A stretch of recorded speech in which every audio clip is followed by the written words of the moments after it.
জাতীয় নারী হ্যান্ডবল প্রতিযোগিতা বিজয়ী হবে বা চ্যাম্পিয়ন হবে, এই বিষয়ে যদি একটু বল।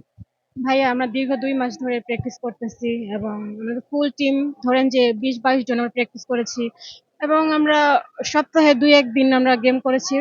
এই 2-1 মাসের মধ্যে প্রতি সপ্তাহে আমাদের গেম হয়েছে। আর আমরা আশা ছিলাম যে না, আমরা এতদিন ধরে প্র্যাকটিস করতেছি, অবশ্যই ভালো একটা কিছু করব। ভাইয়া আমাদের সবাই স্পিড ছিল, ওরা স্পিড আমাদের সাথে পারে নাই, কিন্তু আমাদের ডিফেন্সে অনেক ভুল হয়েছে, আমরা ডিফেন্স করতে পারি নাই, এলোমেলো হয়ে গেছিলাম মাঝে, আবার ঠিক হয়েছে, আবার এলোমেলো, এরকম ভাবে চলছিল আর কি পুরো ম্যাচ।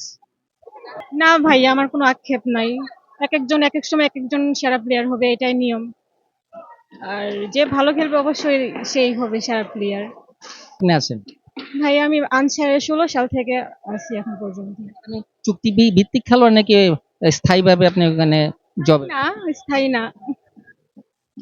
খেলা হয় তখন কি খেলেন?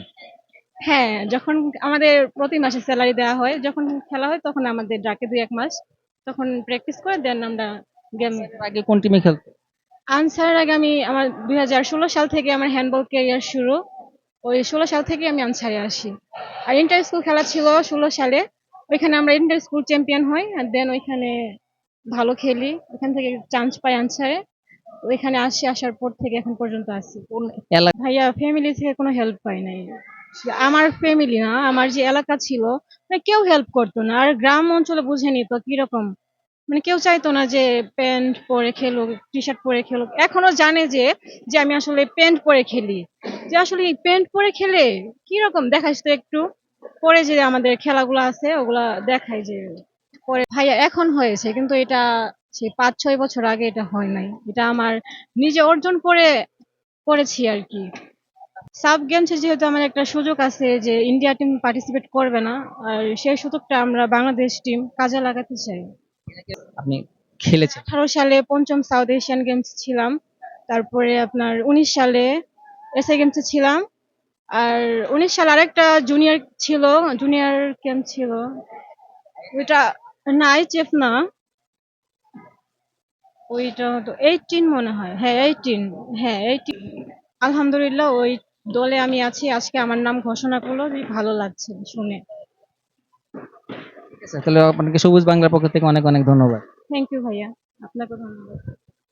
আমি সকল বিদ্যালয় খেলোয়াড়দেরকে পরিবেশনের জন্য অনুরোধ করছি। আপনাকে সামনে রাখেন ক্যাপ্টেন। আনসার টিম তো জানে কিভাবে ছবি তুলতে হয়। ক্যাপ্টেন সামনে, আপনাকে সামনে রাখেন, নিচে নামা রাখেন, নিচে নামা রাখেন।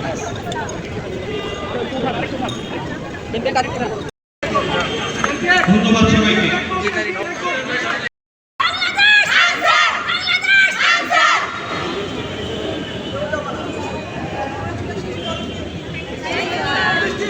কততম চ্যাম্পিয়ন?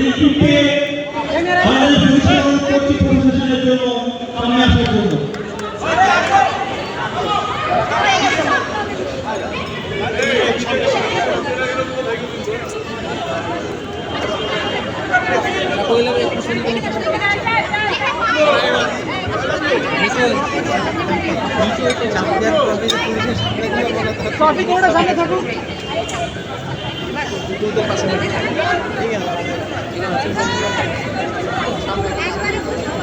থার্ড টিম কি দোষ করলো?